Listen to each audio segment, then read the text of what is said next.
हर हर महादेव। शिवपुराण कथा के विदेश्वर संहिता का चौथा तथा उसके आगे का अध्याय इस एपिसोड में आप सुनेंगे।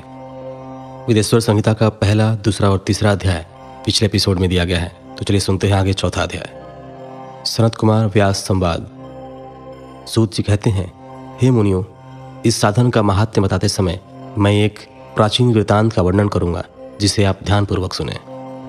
बहुत पहले की बात है, पराशर मुनि के पुत्र मेरे गुरु व्यास देव जी सरस्वती नदी के तट पर तपस्या कर रहे थे। एक दिन सूर्य के समान तेजस्वी विमान से यात्रा करते हुए भगवान सनत कुमार वहां जा पहुंचे। मेरे गुरु ध्यान में मग्न थे। जागने पर अपने सामने सनत कुमार जी को देखकर वे बड़ी तेजी से उठे और उनके चरणों का स्पर्श कर उन्हें अर्घ्य देकर योग्य आसन पर विराजमान किया। प्रसन्न होकर सनत कुमार जी गंभीर वाणी में बोले, मुनि, तुम सत्य का चिंतन करो। सत्य तत्व का चिंतन ही श्रेय प्राप्ति का मार्ग है। इसी से कल्याण का मार्ग प्रशस्त होता है। यही कल्याणकारी है। यह जब जीवन में आ जाता है तो सब सुंदर हो जाता है। सत्य का अर्थ है सदैव रहने वाला, जिस पर इस काल का कोई प्रभाव नहीं पड़ता। यह सदा एक समान रहता है। सनत कुमार जी ने महर्षि व्यास को आगे समझाते हुए कहा, महर्षि, सत्य पदार्थ भगवान शिव ही है। भगवान शंकर का श्रवण, कीर्तन और मनन ही उन्हें प्राप्त करने का सर्वश्रेष्ठ साधन है।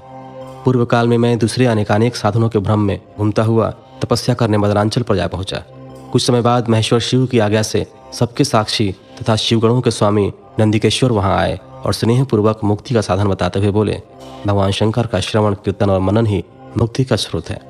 यह बात मुझे स्वयं देवादिदेव भगवान शिव ने बताई है, अतः तुम इन्हीं साधनों का अनुष्ठान करो। व्यास जी से ऐसा कहकर अनुगामियों सहित सनत कुमार ब्रह्मधाम को चले गए। इस प्रकार इस उत्तम वृतांत का संक्षेप में मैंने वर्णन किया है। ऋषि बोले, सूत जी, आपने श्रवण, कीर्तन और मनन को मुक्ति का उपाय बताया है, किंतु जो मनुष्य इन तीनों साधनों में असमर्थ हो, वह मनुष्य कैसे मुक्त हो सकता है? किस कर्म के द्वारा बिना यत्न के ही मोक्ष मिल सकता है? पांचवा अध्याय, शिवलिंग का रहस्य एवं महत्व। सूत जी कहते हैं, हे शौनक जी, श्रवण, कीर्तन और मनन जैसे साधनों को करना प्रत्येक के लिए सुगम नहीं है। इसके लिए योग्य गुरु और आचार्य चाहिए। गुरुमुख से सुनी हुई वाणी मन की शंकाओं को दग्ध करती है। गुरुमुख से सुने शिव तत्व द्वारा शिव के रूप स्वरूप के दर्शन और गुणानुवाद में रसानुभूति होती है, तभी भक्त कीर्तन कर पाता है। यदि ऐसा कर पाना संभव न हो तो मोक्षार्थी को चाहिए कि वह भगवान शंकर के लिंग एवं मूर्ति की स्थापना करके रोज उनकी पूजा करे। इसे अपनाकर वह इस संसार सागर से पार हो सकता है। संसार सागर से पार होने के लिए इस तरह की पूजा आसानी से भक्तिपूर्वक की जा सकती है। अपनी शक्ति एवं सामर्थ्य के अनुसार धन राशि से शिवलिंग या शिव मूर्ति की स्थापना कर भक्ति भाव से उसकी पूजा करनी चाहिए। मंडप, गोपुर, तीर्थ, मठ एवं क्षेत्र की स्थापना कर उत्सव का आयोजन करना चाहिए तथा पुष्प, धूप, वस्त्र, गंध, दीप तथा पुआ और तरह तरह के भोजन नैवेद्य के रूप में अर्पित करने चाहिए। श्री शिव जी ब्रह्म रूप और निष्कल अर्थात कला रहित भी हैं और कला सहित भी। मनुष्य इन दोनों स्वरूपों की पूजा करते हैं। शंकर जी को ही ब्रह्म पदवी भी प्राप्त है।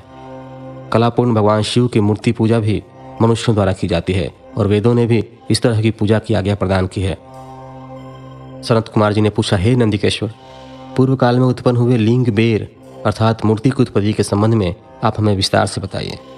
नंदिकेश्वर ने बताया, मुनीश्वर, प्राचीन काल में एक बार ब्रह्मा और विष्णु का मध्य युद्ध हुआ तो उनके बीच स्तंभ रूप में शिव जी प्रकट हुए। इस प्रकार उन्होंने पृथ्वी लोक का संरक्षण किया। उसी दिन से महादेव जी का लिंग के साथ साथ मूर्ति पूजन भी जगत में प्रचलित हो गया। अन्य देवताओं की साकार अर्थात मूर्ति पूजा होने लगी, जो कि अभिष्ट फल प्रदान करने वाली थी, परंतु शिव जी के लिंग और मूर्ति दोनों ही रूप पूजनीय हैं। छठा अध्याय, ब्रह्मा विष्णु युद्ध। नंदिकेश्वर बोले, पूर्व काल में श्री विष्णु अपनी पत्नी श्री लक्ष्मी जी के साथ शेष शैया पर शयन कर रहे थे। तब एक बार ब्रह्मा जी वहां पहुंचे और विष्णु जी को पुत्र कहकर पुकारने लगे। पुत्र उठो, मैं तुम्हारा ईश्वर तुम्हारे सामने खड़ा हूं। यह सुनकर विष्णु जी को क्रोध आ गया। फिर भी शांत रहते हुए वे बोले, पुत्र, तुम्हारा कल्याण हो। कहो अपने पिता के पास कैसे आना हुआ। यह सुनकर ब्रह्मा जी कहने लगे, मैं तुम्हारा रक्षक हूँ, सारे जगत का पितामह हूँ। सारा जगत मुझ में निवास करता है। तू मेरी नाभि कमल से प्रकट होकर मुझसे ऐसी बातें कर रहा है। इस प्रकार दोनों में विवाद होने लगा। तब वे दोनों अपने को प्रभु कहते कहते एक दूसरे का वध करने को तैयार हो गए। हंस और गरुड़ पर बैठ दोनों परस्पर युद्ध करने लगे। ब्रह्मा जी के वक्षस्थल में विष्णु जी ने अनेकों अस्त्रों का प्रहार करके उन्हें व्याकुल कर दिया। इससे कुपित हो ब्रह्मा जी ने भी पलटकर भयानक प्रहार किए। उनके पारस्परिक आघातों से देवताओं में हलचल मच गई। वे घबराए और त्रिशूलधारी भगवान शिव के पास गए और उन्हें सारी व्यथा सुनाई।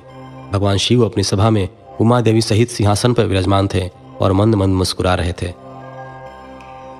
7वां अध्याय, शिव निर्णय। महादेव जी बोले, पुत्रों, मैं जानता हूं कि तुम ब्रह्मा और विष्णु के परस्पर युद्ध से बहुत दुखी हो। तुम डरो मत, मैं अपने गणों के साथ तुम्हारे साथ चलता हूं। तब भगवान शिव अपने नंदी पर आरूढ़ हो देवताओं सहित युद्ध स्थल की ओर चल दिए। वहां छिपकर वे ब्रह्मा विष्णु के युद्ध को देखने लगे। उन्हें जब यह ज्ञात हुआ कि वे दोनों एक दूसरे को मारने की इच्छा से माहेश्वर और पशुपात अस्त्रों का प्रयोग करने जा रहे हैं, तो वे युद्ध को शांत करने के लिए महाअग्नि के तुल्य एक स्तंभ रूप में ब्रह्मा और विष्णु के मध्य खड़े हो गए। महाअग्नि के प्रकट होते ही दोनों के अस्त्र स्वयं ही शांत हो गए। अस्त्रों को शांत होते देखकर ब्रह्मा और विष्णु दोनों कहने लगे कि इस अग्नि स्वरूप स्तंभ के बारे में हमें जानकारी करनी चाहिए। दोनों ने उसकी परीक्षा लेने का निर्णय लिया।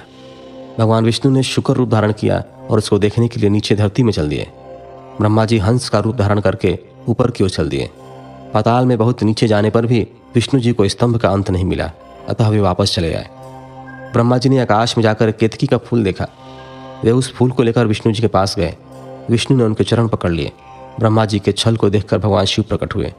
विष्णु जी की महानता से शिव प्रसन्न होकर बोले, हे विष्णु जी, आप सत्य बोलते हैं, अतः मैं आपको अपनी समानता का अधिकार देता हूँ। 8वां अध्याय, ब्रह्मा का अभिमान भंग। नंदिकेश्वर बोले, महादेव जी ब्रह्मा जी के छल पर अत्यंत क्रोधित हुए। उन्होंने अपने त्रिनेत्र यानी तीसरी आंख से भैरव को प्रकट किया और उन्हें आज्ञा दी कि वह तलवार से ब्रह्मा जी को दंड दे। आज्ञा पाते ही भैरव ने ब्रह्मा जी के बाल पकड़ लिए और उनका 5वां सिर काट दिया। ब्रह्मा जी डर के मारे कांपने लगे। उन्होंने भैरव के चरण पकड़ लिए तथा क्षमा मांगने लगे। इसे देखकर श्री विष्णु ने भगवान शिव से प्रार्थना की कि आपकी कृपा से ही ब्रह्मा जी को 5वां सिर मिला था, अतः आप इन्हें क्षमा कर दें। तब शिव जी की आज्ञा पाकर ब्रह्मा को भैरव ने छोड़ दिया। शिव जी ने कहा, तुमने प्रतिष्ठा और ईश्वरत्व को दिखाने के लिए छल किया है, इसलिए मैं तुम्हें शाप देता हूँ कि तुम सत्कार, स्थान व उत्सव से विहीन रहोगे। ब्रह्मा जी को अपनी गलती का पछतावा हो चुका था। उन्होंने भगवान शिव के चरण पकड़कर क्षमा मांगी और निवेदन किया कि वे उनका 5वां सिर पुनः प्रदान करें। महादेव जी ने कहा, जगत की स्थिति को बिगड़ने से बचाने के लिए पापी को दंड अवश्य देना चाहिए ताकि लोक मर्यादा बनी रहे। मैं तुम्हें वरदान देता हूँ कि तुम गणों के आचार्य कहलाओगे और तुम्हारे बिना यज्ञ पूर्ण न होंगे। फिर उन्होंने केतकी के पुष्प से कहा, अरे दुष्ट केतकी पुष्प, अब तुम मेरी पूजा के अयोग्य रहोगे। तब केतकी पुष्प बहुत दुखी हुआ और उनके चरणों में गिरकर माफी मांगने लगा। तब महादेव जी ने कहा, मेरा वचन तो झूठा नहीं हो सकता, इसलिए तू मेरे भक्तों के योग्य होगा। इस प्रकार तेरा जन्म सफल हो जाएगा। तो फिलहाल यहीं विराम लेते हैं। अगले एपिसोड में आप विदेश्वर संहिता के 9वें अध्याय से शुरू करके आगे के अध्यायों का श्रवण करेंगे। अभी के लिए धन्यवाद। हर हर महादेव।